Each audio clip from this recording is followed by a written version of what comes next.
SC, ST, OBC minorities promoting fraternity इस banner के तहत आज आयोजित एक बहुत ही महत्वपूर्ण परिचर्चा के अध्यक्ष देशमुख साहब, उपस्थित मान्यवर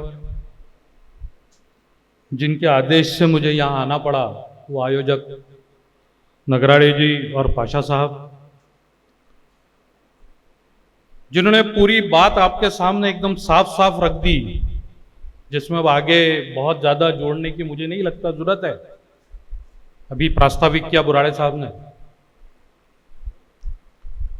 उपस्थित भाइयों और बहनों, मैंने विनती की थी कि मुझे थोड़ा जल्दी छोड़ा जाए, क्योंकि कल ही ईद हुई है और घर में बहुत सारे मेहमान होते हैं। तो 364 दिन तो बाकी सबके लिए एक दिन घर के लिए रखना पड़ता है। तो इत्तेफाक है कि वो आज का दिन था, लेकिन वादा था, मैंने आने का वादा किया था, तो आना जरूरी था, क्योंकि सब्जेक्ट भी ऐसा था कि जिस पर बात होनी चाहिए, बात होती रहनी चाहिए। ठीक है, उस सब्जेक्ट के एक शब्द पे मुझे थोड़ा सा दिक्कत थी। प्रेसिडियम, ये शब्द थोड़ा चुभता है, क्योंकि जब जब प्रेसिडियम ये वर्ड आता है तो कहीं ना कहीं से कम्युनिस्टों की बात आने लगती है, क्योंकि ये शब्द उन्होंने यूज किया है अक्सर। वो अपने पार्लियामेंट को भी ये कहते हैं, लेकिन मैं उसका अर्थ ये लेता हूं कि सोशलिस्ट और आम्बेडकराइट्स के जो थिंक टैंक्स हैं, उन्होंने सत्ता पक्ष और विपक्ष बनाने की कोशिश करनी चाहिए। ये एक बहुत ब्रॉड बेस्ड फॉर्मूला है, जिस पर विचार होना चाहिए।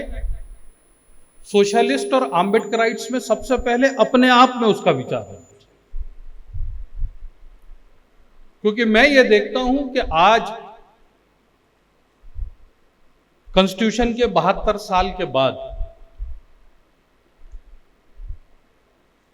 इन दोनों विचारधाराओं में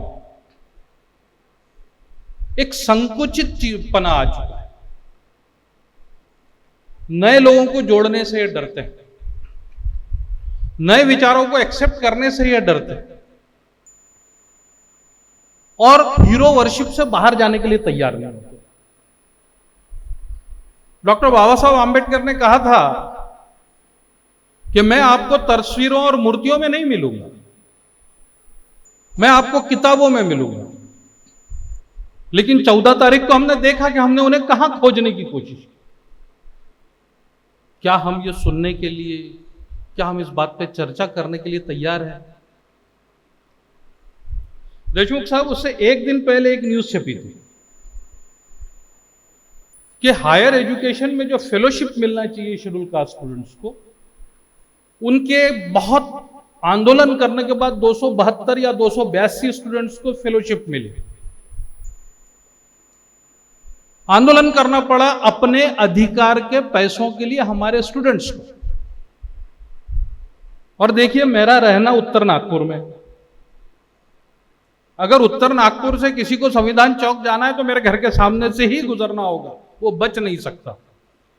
तो मैं रात में हिसाब लगा रहा था कि जितने डीजे, जितनी लाइटिंग, जितने डेकोरेशंस, जितनी दूसरी चीजों के लिए खर्च हुआ होगा, उसमें 282 नहीं, हम 2872 बच्चों को पढ़ा सकते। लेकिन क्या हम इस बात को समझने के लिए, इस पे चर्चा करने के लिए तैयार हैं? देखिए, कभी ना कभी तो हमको सोचना होगा। हम कब तक क्या कॉपी करते रहेंगे कि उन्होंने रैली निकाली तो हम भी रैली निकालेंगे, उन्होंने इस तरीके से अपने आइकन का बर्थडे मनाया तो हम भी उस तरीके से मनाएंगे? क्या हमारा आइकन उनके आइकन्स के जैसा है? तो ये खैर, तो हमको क्या करना चाहिए तब हम कर सकते हैं, इस बात पर विचार करने के लिए मुझे लगता है हम यहां जमा है। तो मुझे कुछ कहने की जरूरत नहीं है, इसके लिए सिर्फ एक किताब खोलने की जरूरत है, और उस किताब में से 25 नवंबर 1949 तारीख आप लिख लीजिए, 25 नवंबर 1949 को विश्व रत्न डॉक्टर बाबा साहब आम्बेडकर का संविधान सभा का आखिरी भाषण। वो एक प्रोफेसी है, वो हम लोगों को दिया हुआ एक मार्गदर्शन है कि आप किसी भी विचार के हो, आप सोशलिस्ट हो, आप अम्बेडकराइट हो, आप कांग्रेसी हो, लेकिन सिर्फ शर्त यह है कि आपको अपने मुल्क से प्यार होना चाहिए। अगर आपको अपने मुल्क से प्यार है तो आपने क्या करना चाहिए, वो प्रकाश देने वाला वो एक भाषण है। उस भाषण में डॉक्टर बाबा साहब आम्बेडकर ने हमको 3 डेंजर्स बताए थे देश के सामने आने वाले, जिनमें से एक डेंजर की बात करने के लिए आज हम, मुझे लगता है, जमा हुए हैं। वो जो धोखा उन्होंने बताया था हमारे सामने, वो ये था कि इस देश में कई सारी पॉलिटिकल पार्टीज क्रिएट होंगी, और वो पॉलिटिकल पार्टीज अपने प्रिंसिपल्स को, हो सकता है वो जाति के नाम पे तैयार हो सकता है वो धर्म के नाम पे तैयार हो, या किसी ऐसे प्रिंसिपल के नाम पे तैयार हो जिसको संविधान नहीं मानता, लेकिन वो अपने प्रिंसिपल्स को देश के सामने के इश्यूज या देश हित से ऊपर रखेंगे। तो इसको आपको कंट्रोल करना होगा, वरना ये एक सबसे बड़ा धोखा है, ऐसा डॉक्टर बाबा साहब आम्बेडकर ने कहा। अब डॉक्टर बाबा साहब आम्बेडकर ने जो बात कही थी, ये मेरे लिए एक कसौटी है। कसौटी यानी जब गोल्ड की हम प्यूरिटी चेक करते हैं सोने की, तो उसको लगा के देखते हैं कि कितना है, कितना सही है, कितना गलत। तो आज जो सबसे ज्यादा परेशानी है वो यही है कि संविधान की जो आत्मा है, वो सेकुलरिज्म, उसको न मानते हुए एक पक्ष ने अपना धार्मिक एजेंडा चलाया और लोगों ने चुन के दिया। और उसी परेशानी की बात शायद आप कर रहे थे, सत्तांतर। तो क्या हम ये करने के लिए तैयार है? क्या उस विचारधारा के खिलाफ खड़े रहने के लिए तैयार है? अगर हम अपने आप को इसका जवाब हाँ में देते हैं, तो हमको अपने आप के साथ और देश के साथ वादा करना होगा कि जब भी हम घर से बाहर निकले, हम सेकुलर होंगे। वो सेकुलर जो संविधान को हमसे अभिप्रेत है। देखिए, संविधान आपको अपना धर्म का पालन करने का पूरी तरह इजाजत देता है, आपको अपने धर्म के प्रसार की भी इजाजत देता है।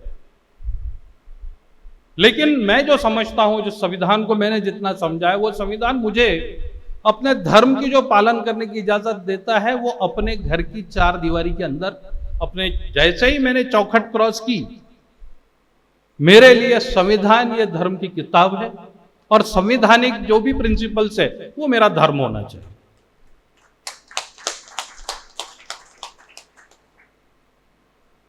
लेकिन आप लोग याद कीजिए, देखिए अब बंद दरवाजे के अंदर हम बैठे हैं, अभी वो अपने धर्म को लेके एक पार्टी चला रहे हैं, लेकिन हम भी जब अपने कोई कार्यक्रम लेते हैं तो क्या हम धर्म को अंडरलाइन नहीं करते?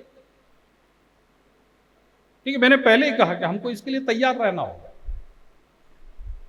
हमको यह सोचना होगा कि क्या हम किसी धर्म को अंडरलाइन नहीं करते। क्या अगर आप अपने धर्म को अंडरलाइन कर रहे हैं तो उनको भी उनके धर्म को अंडरलाइन करने का पूरा अधिकार है। किसने छीना है?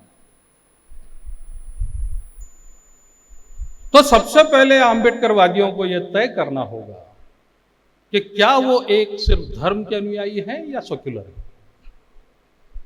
तो फिर आगे की बात हो सकती है। हम 2 तरह के नहीं हो सकते।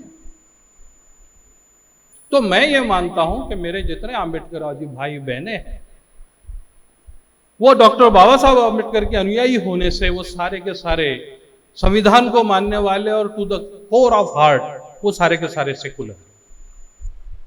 तो फिर हम आगे की बात करें। तो फिर डिफरेंस ऑफ ओपिनियन दूसरों में और हम में कहां होता है? वो डिफरेंस ऑफ ओपिनियन भी तभी होता है क्योंकि हमने डॉक्टर बाबा साहब आंबेडकर का वो लेक्चर पढ़ा ही नहीं,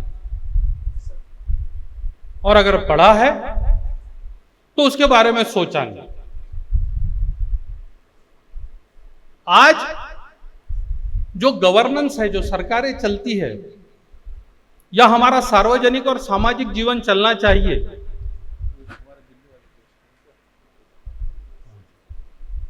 मुझे लगता है कि हमारे गेस्ट आए हैं, मैं उनसे आयोजकों की ओर से विनती करता हूं कि आप मंच पर आए।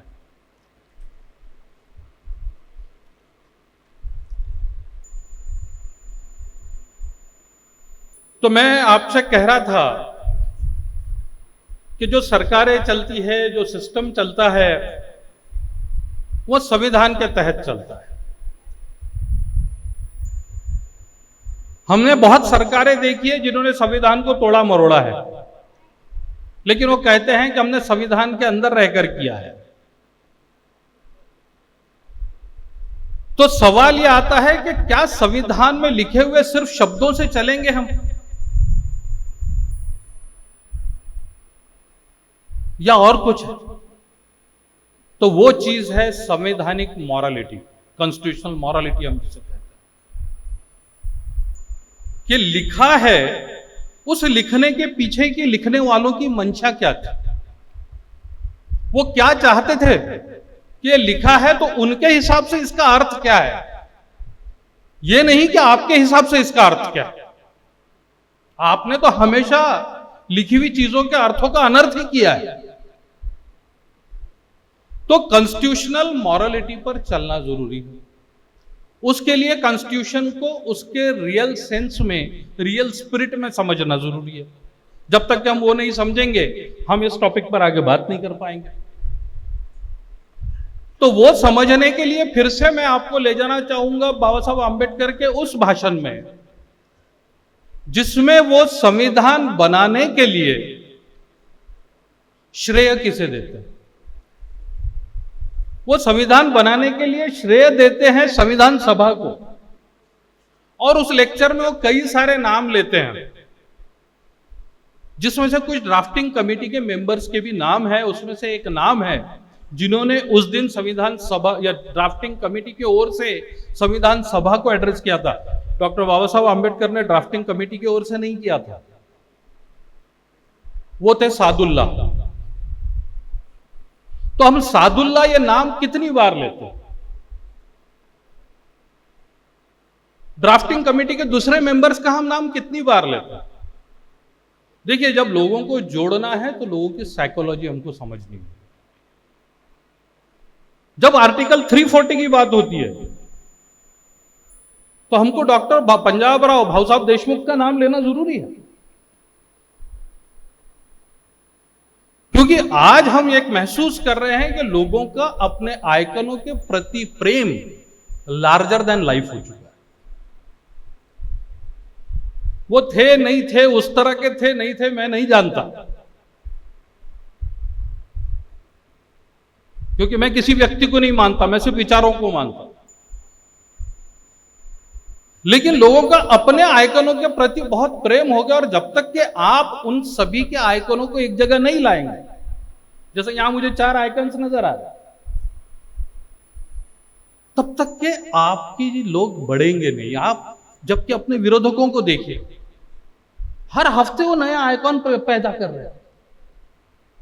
हमने नाम नहीं सुना था, ऐसे ऐसे लोगों की वो स्मारक बनाना चाहते हैं और वहां करोड़ों रुपए खर्च कर रहे हैं, जबकि उतने पैसे उस ट्राइब के, उस VJNT लोगों को अगर दे दिए जाए तो एजुकेशन में बहुत होगा। अभी देशमुख साहब अमरावती डिवीजन से आते हैं, तो वाशिम डिस्ट्रिक्ट के एक गांव में भी बड़ा भारी बखड़ा हुआ एक नया वहां आइकन उन्होंने पैदा किया, और उसके लिए अरबों रुपए खर्च कर रहे हैं। तो हमको अपने आइकन्स से बाहर निकल के दूसरों के भी आइकन्स को देखने होंगे, उन तक के पहुंचना होगा। यह मैं क्यों कह रहा हूं, इसकी वजह बताता हूं। क्योंकि तकरीबन 2 दशकों से डॉक्टर बाबा साहब आंबेडकर के विचार लोगों तक के पहुंचाने की हम कोशिश करते हैं, लेकिन उसमें एक बहुत बड़ा रोड़ा आता है बीच में कई बार। वो सब सुनने के बाद वो बोलने लगते हैं कि डॉक्टर बाबा साहब आंबेडकर त्यांचे होते। आप देखिए छोटे गांव में, तो बहुत छोटे गांव से मैं पैदा हुआ और आया हूं, लेकिन इस मेंटालिटी से बाहर निकलने के लिए मुझे उनको समझाना पड़ता है कि भैया देखो, तुम्हारे लिए जो आर्टिकल 340 लिखा गया था, तो उस टाइम डॉक्टर बाबा साहब आंबेडकर के पास भाऊ साहब पहुंचे थे घर, ये शिकायत लेके कि आप हमारे लिए कुछ नहीं कर रहे। तो जब उन्होंने वहां वो ड्राफ्ट देखा तो वहां से बाहर निकले तो भाऊ साहब की आंखों में आंसू थे। तो ये कोलैबोरेशन था आप लोगों को इंसाफ दिलाने के लिए, पूरे ओबीसी बांधवों को इंसाफ देने के लिए डॉक्टर बाबा साहब आंबेडकर का और भाऊ साहब का। इस कोलैबोरेशन को आपको फिर से पुनर्जीवित करना होगा। जब हम मुसलमानों में जाएंगे तो याद दिलाना होगा कि वो तस्वीर देखो, डॉक्टर बाबा साहब आंबेडकर ने जब जब भाषण दिया तब तब मौलाना हसरत मोहानी के लिए क्या शब्द उन्होंने इस्तेमाल किए, या जब जब मौलाना हसरत मोहानी ने भाषण दिया संविधान सभा में तो डॉक्टर बाबा साहब आंबेडकर के लिए क्या क्या उन्होंने शब्द इस्तेमाल किए। दोनों ने हमेशा एक दूसरे को या तो भाई कहा या दोस्त कहा। एक इफ्तार पार्टी की आपको फोटो हमेशा दिखेगी, उसमें बाजू बाजू में बैठे हुए मिलेंगे आपको। तो हमको ये करना होगा, क्योंकि आज मैं जो देख रहा हूं इस जनरेशन को, तो विचारों पे बाद में आते हैं, पहले तस्वीरों पे जाते हैं। तो हमको इन कड़ियों को जोड़ना होगा, तब फिर हम विचारों की बात करेंगे। क्योंकि लोग आउट ऑफ द कंटेक्स्ट चीजें निकालने के लिए बहुत आसान है। अगर आउट ऑफ कंटेक्स्ट निकालना है मुझे, आज ही दूध में नींबू निचोड़ देना है, तो मैं कहूंगा 1945 का डॉक्टर बाबा साहब आंबेडकर का नागपुर का ही वाचन आई पढ़ो। तो उन्होंने कहा था कम्युनिस्टों से होशियार रहो, नागपुर के। लेकिन वो एक इलेक्शन का भाषण था। बीच में एक चल रहा था कि डॉक्टर बाबा साहब आंबेडकर ने मुसलमानों ने के बारे में क्या लिखा है वो पढ़ो, एक पैराग्राफ। लेकिन वो किताब किसने पढ़ा? वो तो उनके थॉट्स ऑन पाकिस्तान थे, मुसलमानों के लिए थोड़ी थे। लेकिन वो लोग इस तरह की चालाकियां करते हैं और हम आपस में लड़ पड़ते हैं, क्योंकि हम कभी मिलने की कोशिश नहीं करते, मिलाने की कोशिश नहीं करते। तो आज के इस विचार पीठ से मेरा एक लिमिटेड, आज के लिए एक छोटा सा सजेशन कि हम तय करें कि अपने आसपास रहने वाले वो लोग जो आज आंबेडकराइट नहीं है, हम उन तक के पहुंचे। लेकिन उन तक के पहुंचने से पहले उनके आइकॉन्स कौन है वो समझ लें। और अगर वो डॉक्टर बाबा साहब आंबेडकर के जमाने में रहे हैं, तो मुझे नहीं लगता कि देश में किसी भी बड़े आदमी से डॉक्टर बाबा साहब आंबेडकर के उस वक्त के अच्छे विचार वाले बड़े आदमी से उनकी पहचान नहीं थी या दोस्ती नहीं थी। तो उनके साथ उनके कैसे संबंध रहे, उन संबंधों की थोड़ी सी अभ्यास करें और उन तक के पहुंचे। क्योंकि जब तक कि हम डॉक्टर बाबा साहब आंबेडकर के प्रकाशमय विचार लोगों तक के नहीं पहुंचाएंगे, हम संवैधानिक मॉरलिटी पर लोगों को ला नहीं पाएंगे। और जब तक कि ये नहीं हो पाएगा, ये जो असंवैधानिक पार्टियां देश में पैदा हो रही है, उनका हम मुकाबला नहीं कर पाएंगे।